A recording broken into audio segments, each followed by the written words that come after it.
మనం సైతం దేశం కోసం ఆపరేషన్ సింధూర్లో భాగంగా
भारत माता की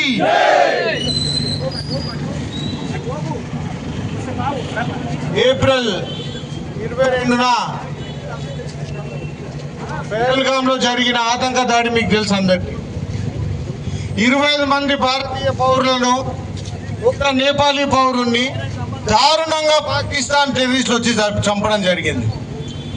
అది ఎట్లా చంపిండ్రు, ఆ కార్యక్రమం ఎట్లా చేసిండ్రు చెప్తందుకు చాలా ఘోరంగా ఉంటుంది కాబట్టి చెప్పలేకపోతున్నా.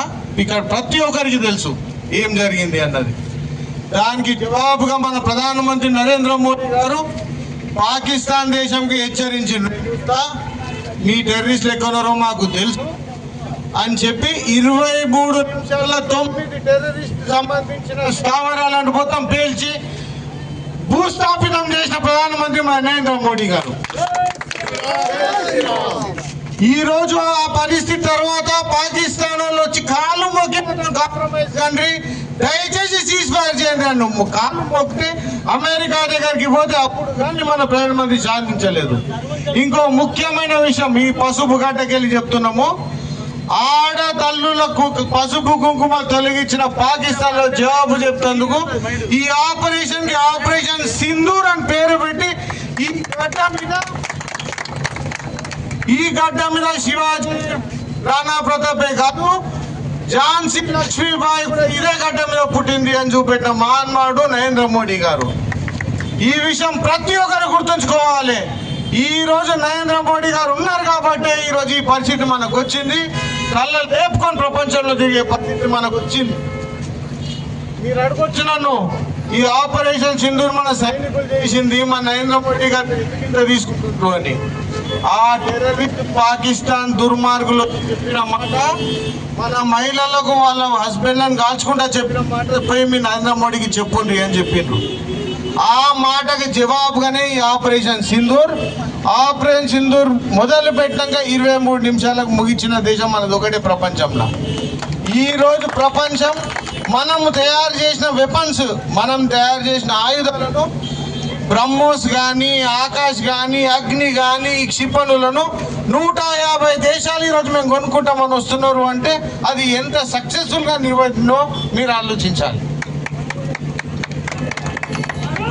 చివరిగా ముగించే ముందు ఒక విషయం చెప్తున్నా, ఇది ఏ పార్టీకి సంబంధించిన ర్యాలీ కాదు. ఇది ప్రతి భారతీయుడు, ప్రతి హిందూకు సంబంధించిన ర్యాలీ. ప్రతి హిందూకు అని ఎందుకంటున్నా ఒక్కసారి ఆలోచించుండ్రి. వాళ్ళు ఆ బంధుకులు ప్రయోగించినప్పుడు అన్న మాటలు గుర్తుంచుకోవాలి అందరినీ. మనం హిందువులమా కాదా, కులం అడగలేదు, ఆడనా మొగనా చూడలేదు, ఒకటే చూసిండు, హిందువా కాదా నువ్వు, కలిమా చదువు అన్నారు, చంపిండ్రు. దయచేసి హిందువులు కూడా మేలుకోవాలి. మనం మేలుకునే సమయం వచ్చింది. ఈరోజు కాశ్మీర్లో అయింది, రేపు భీమ్గల్ కావచ్చు, ఎల్లుండి ఇంకెక్కడైనా కావచ్చు. దయచేసి హిందువులందరూ ఒకటి కావాలి, గట్టిగా ముందట చూపెట్టాలి, మన బలం చూపెట్టుకోవాలి.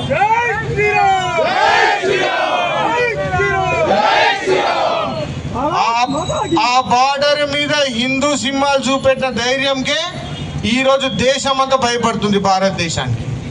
మనకు కూడా సమయం వచ్చింది, మనం కూడా ఈ సమయంకి మనం తయారు ఉండాలి.